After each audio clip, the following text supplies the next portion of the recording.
for me, I was like, if I'm leaving this YouTube channel, I might as well go be in a place that has a really high bar for quality. Like I feel like I'm at that level of intensity. And then the second thing is, if I want to go to a place with a lot of opportunity, it's like SF, Austin, Miami, Boston, or here, and girlfriends here. I think New York's the best city in the world. And I'm from Boston. If we're going to talk about sports, I think Boston's obviously the best in the world for sports. But I moved here. I was in finance 2 years ago, and I left finance I got laid off 3 months into moving into the city. I was doing 5 months remote basically, and then I moved here, and it was 8 months at this job. Then they did a nationwide layoff of 300 hires. Whoa. And I used my severance to pay for acting school because I always wanted to be an actor. Whoa. And in a year and a half, I ended up doing a year at conservatory, and then I found this play. It was an off-Broadway play with a bunch of Russians. It was a Russian theater Dude, yes. production, and then that took me to London, and then I dropped out of acting school, and then I just got to do this play at the Public Theater in Manhattan, which is a really cool theater, and dude, none of that would have been possible if it wasn't in New York City, you know? Even London's cool, but London's way too spread out. I have a homie that wants to be an actor in London, and he's everywhere is an hour, right, to get around. You know, I'm working at an ad agency right now, helping run a big liquor company's social media, making videos for it. I'm not qualified for that job at all, but I have that job through purely willpower and ambition and friends and obviously connections. My friend works there and got me an interview, but they were not going to hire me until I interviewed, and then I got the job in 7 minutes. Through I don't know, if you believe you can do it, you can do it. And that's what's beautiful about New York. New York has something for everyone. It's I think the most beautiful city in the world. It's tough here in the winter. The winter's really tough. It's brutal sometimes. And I'm from Boston, so Boston's really cold, but this was a tough winter. And the coolest thing about the city is by the end of the winter you're done. You want to fucking leave. You want to move away. But then you have that one good day of 60-degree weather, and it's this place is a hive again. All these little bees come out and they're running around, and there's hula hoops and fucking people cooking in the park, and it's oh, you forget why you moved here, and it's not for saying you live in New York, it's for the community and what the city itself does. There's this energy that's palpable. Wicked. Sorry, I know no, that I was love going on, but I'm just such Dude, I should make that an ad. I should send it to the city and be hey, this is an ad for New York. Yeah, be sick. Okay, so you talked about some of this, but I'm asking 3 questions to these 100 people. Sure. Kind of as a social experiment, but also a way of me exploring the world through other people's eyes. Sure. The first question is, what is your story? So we heard some of it, but take that how you want to. I'm 27. I'm 4.5 years sober. So that was pretty crazy. I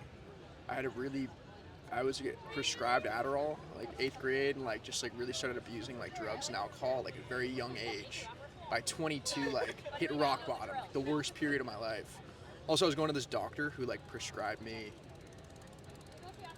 crazy medications that I shouldn't have been on. She told me I was bipolar, put me on 4 different medications. Whoa. I gained 100 pounds. Right, I was basically nuts. Yeah. And I was doing drugs and alcohol because I didn't feel good. Yeah. You know? And by 22, I hit this crazy rock bottom where the drugs weren't working, the alcohol wasn't working. I dropped out of school. I was at home. No one liked me. You know, my parents loved me, but they didn't like me. You know, and my phone was empty. I couldn't show up for anyone. I lied. I stole. I cheated. And at 22, I ended up going to a mental hospital and finding out that I'm not bipolar through a doctor. He got me off everything. And at that moment, I realized the only way I can save myself is if I save myself. No one else can save me, you know? And so I deleted social media, and I took basically a year to rebuild my life. And I ended up going back to school. I was a college dropout. I went back and graduated with honors. I lost 110 pounds. I fixed every relationship in my life. I could show up for my family. That was 4.5 years ago. Since then, I went from a college dropout who was digging fences to moving to New York City, performing at one of the biggest, most prominent theaters, in New York City, performing in another country, having beautiful friends, having this, life beyond my wildest dreams, and, being able to show up for the people I love and help others, you know, and like I'm like I feel like truly a comeback kid. That's why like for me like, dude, you can do whatever you want. Like in my eyes, it's like you can literally like I almost killed myself. You know, like I was literally like sleeping 18 hours a day, like just wanting to die. At the end of it, I didn't want to die and I didn't want to live. Yeah. And I was just sick Stuck. of like I was just stuck, dude. Yeah. You know, but then you talk about turning your pit to your platform and then just climbing out of it and like yeah, I'm unrecognized. If you saw me 4 years ago, dude, you would not recognize know. me at all. Whoa. Heavy, but you want to hear a story, that's a story. That's a good story. I wonder, through this life that you've lived, and it's my second question, which is, what problem in the world means the most to you? Oh, dude, I think quality of time. Right now, I think we're all so consumed. It's so funny. Dude, this is such like a God shot, you stopping me and like doing this today. I was at a bodega earlier. I saw this woman come running in. She was just busy. Like 4 people came in busy. Dude came in, grabbed their thing. They weren't even like breathing. They were like holding themselves. Like went to the cashier, put it down, and then dipped. And I looked at the cashier and I was like, yo, why the fuck is everyone so busy? Why is everyone in such a hurry? He's like, yo, it's New York, but it's like it's not. You know, like I work I was working from 9 a.m. to 10 p.m. at night, and then staying and doing auditions after the play was over, like doing the ad agency job, the play, and the thing, and like I can still find peace, you know. And I think through social media and all these electronics and like the influence we're getting through this external stimuli, like we're losing focus on what truly matters, which is like living an intentional life and like finding things that like truly matter to us. You know, like what the fuck is matcha? Like why the fuck do we care about like these social trends or like what everyone's wearing and like who the fuck the Kardashians are? Like people are so invested in what rich people are doing rather than like making something for themselves. Mm-hmm. Or going out and helping others. It's like, I don't know, that was long-winded, but it's like quality of time. It's sad. Yeah. Like people used to be bored. People used to get bored. You know, and now anytime there's a moment of time, it's just... Yeah. Yeah. We have, on average, 4,000 weeks in our life. If you're 20, you've used 1,000 of that. Fuck, dude. It's If not you're a lot of 40, time. you've used 2,000 weeks. And a lot of people are spending a lot of weeks on other things. It's scary. Last question for you, Yeah. which aligns well with the things that you're encouraging people to do, like find what makes like the best day, make like what's the most quality day, and make your day that. Yeah. It's who's the most impressive person that you've met, and what made them impressive to you, or makes them impressive to you. Who's the most impressive person I've ever met? What makes them impressive to me? Dude, I have this friend. He's like literally my best friend. This kid's done the craziest shit in life. He worked for a huge YouTube channel, traveling all over the world. He works a full-time job. He acts at night. He has a wife. He has a dog. He's the most humble. This kid has done the coolest shit in the world, you know? Whatever he's wanted, always lived by his own beat. And he's so humble and like just like a lovely human being. And like I feel like so many other people that would have done that would have let like ego and pride get in the way, and like he's just like a down-to-earth real dude, you know? I'm not gonna say names, but yeah. No, most people do that broken, or they get there broken. That's how they're able to do it at that level. But he's done the more extreme thing of being a really healthy husband and a healthy person, and excellent. Yeah. This is an argument I make constantly, which is being really good at one thing is less extreme than being really healthy and really great relationally and really excellent at what you do. Dude, it's like some of the best actors in the world are assholes. Right? Like the top fucking CEOs are assholes because they let like their drive and their business and their need for their ambition like ruin the good parts of them in a sense, and they're still a master of their craft. You know, but it's like the people you meet or you see on camera, for me, like, dude, I don't know, like, I can't think of names right now, but that are still like human and down to earth. I met Ben Stiller a couple months ago, and he's just like, dude, that guy's a force of nature. You know, he's a like, he's literally my idol. Like, he's done so many cool things, and like, he's human. What about him makes you say he's a force of nature? What was the way? Dude, it's just the energy. You just meet someone who, like, he couldn't get he's a nepo baby, but like couldn't get an audition. Like, was doing terrible, and then like wrote his own movies. You know, like Zoolander, and like just started doing all these things, and like became a comedy legend, and now is like directing like one of the best TV shows ever, Severance, and like.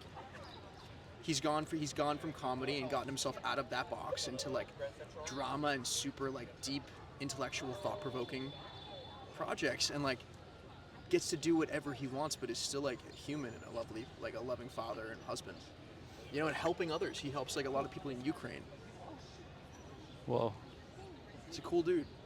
One of the quotes I've said most often in this interview project, so you're the 43rd person that I'm interviewing now, is Martin Scorsese's quote that the most personal is the most creative. Mm-hmm. That like it comes out of a person. For sure. There's another business podcast which talks about the greatest founders, the greatest business people. It's a compulsion what they do. Like they have to do it. Yeah. And to me, that's how I label the energy that you felt with Ben Stiller. It's like it's so personal. Well, I think it's personal to me because I feel like him. You know, I feel his energy, and it's how I feel about what I do. It's like, sure, I could quit this, but I would hate myself. Like, this is the only thing I can see myself doing. Like, it's just like, it's not like that I want to be the best in the world, or like that I think I have some like birthright to it, because I don't. Like, I don't have any right to anything at all. I'm not like whatever. I'm not entitled to anything. It's hard work and dedication, but I can't see myself doing anything else. I'm only happy doing this. I feel it. You know? Yeah. Because it's fun. It's like, dude, we have 4,000 weeks. Dude, I went skydiving on Friday to shoot an ad. Like, I shot an ad out of a plane, like, in a suit. Wicked. And we came up with the idea the day before, my best friend and I. Yeah. And we were like, yo, fuck it. Let's go skydiving tomorrow. Time. You know? And, like, who the fuck can do that? And it's not like, who the fuck, like, no, it's like, dude, like, what a fucking beautiful life if we choose to take it in our hands and, like, run with it. Yeah. You know? You can run literally anywhere. Anywhere. You can do it. What's the coolest thing you've ever done or you've ever been? Well, the first thing that comes to mind as like a really naive kid, I wanted to meet really wealthy people to figure out like, how do I get really wealthy? So I stood in front of a private airport in the rain, with a suit, with a sign, trying to get on people's jets.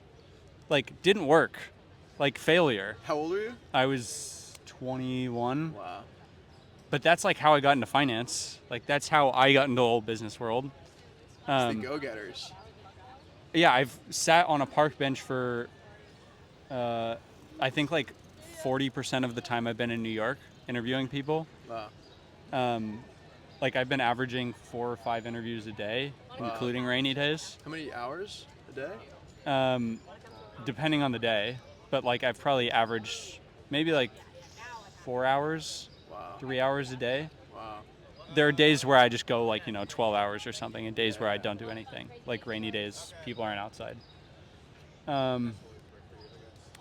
But like my climbing back was, I went to COVID college, so I'm 24. Cool. I laid in my room for like a year basically, making sure my roommate didn't unalive himself. Got really depressed because I was giving my like life force to this person.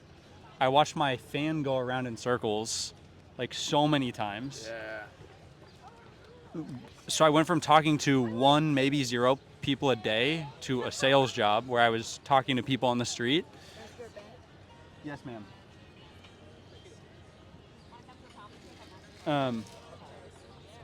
And they told me to talk to 250 people. I would talk to 500 people a day, like strangers. I went from talking to 0 people to 500 strangers a day in parking lots, and started like hiring people with college degrees to work for me as salespeople. Sure. that for me was like one of the most insane things I'd ever done. Awesome. Because that was like everything was on the line for that. Dude, COVID was a blessing, man. I mean, it was a curse, but it was also just like, when you're trapped with yourself, you have to face all your demons. Yeah. I had a friend who passed away during COVID. He took his own life March 8th of 2021. Yeah, like, it's tough, man. Tough. It's either an opportunity or a curse. It's like some people really thrived from like getting stuck with themselves. Yeah. And other people just like couldn't handle it. I think that change only happens as adaptation, and adaptation only happens as survival. But you got to be comfortable with change. It's the only constant. Let me ask you a last question, Sure. like not for the podcast, which is like, how can I help you? I feel your energy, and I want to be helpful. I know quite a few people from my stuff. Like, what are you working on right now that I can help with? Dude, I'm good. I'm just happy we got to talk. I just like, I'm having like this like really existential and spiritual like shift where like I'm kind of like starting to do what I've always dreamed of. Yeah. But it's like also like I'm not where I want to be, but I'm like on the path, this path that we always hear about. Yeah.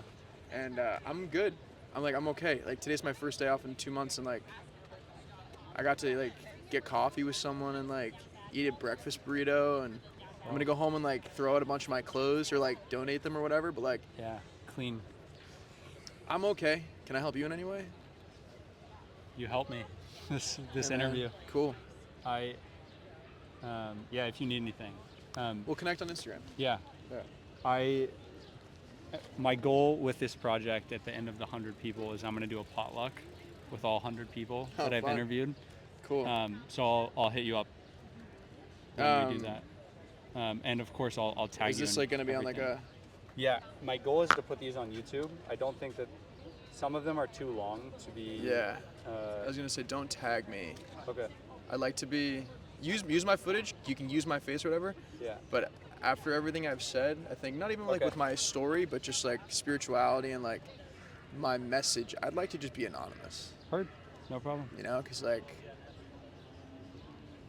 I think like some of my favorite quotes were from people I've never even known. Wicked. Yeah. So like, yeah, I'm just sick of like, dude, there's so much pride and ego out in the world now with like social media and like influencers. Yeah. I'm like working in social media, and I fucking hate how much social media I'm on every day, and like what bullshit people are watching, and it's like this is what's important. This is what's important. Yeah. I'm not gonna edit these at all. Oh really? Yeah. For that reason, I hate how like clipped up. There's captions and they're Dude, like everything's split so screen. clipped. People are just like Dude, the Yeah. average watch on Instagram is 7 seconds. Like people are trying to make things 7 seconds. Yeah. Are we retarded? Yeah. Not for me, buddy. Where have we gone? Yeah. I'm sorry, I'm like super like woo-woo today, but that's just where I'm at, dude. I'm with it. This is why for me it's what problem in the world means the most to you. Because when you find those things, it's a compulsion to solve. I mean, like, I just have this like compulsion to like literally live my life to the fullest. Like every moment of the day, like that's why I jumped on the plane on Friday. I'd already done it, but like I just like need to like I see it in your eyes. do shit to feel something, And like, Yeah. my biggest dream is to be like make movies with my friends. And like I'm slowly getting to the point where like I'd be able to have a creative agency one day and like production company. And like I would love to be in a feature film by the end of the year. Like that's my goal. My goal is to like literally be in a feature film by the end of the year. I have agents and managers. I'm just like waiting for the opportunity. It's not working my way. There's some people I know in the movie industry that I'll If you want ask to connect about me, you man, for. That's what I'm saying. That's what I mean by help. Yeah, if you want to connect me with some people, no pressure. Yeah. All you, But I believe in you. I would invest in you. Thanks, man. I'm so serious about that. I would invest in me too now. I I wouldn't have 5 years ago, but today I would. Dude,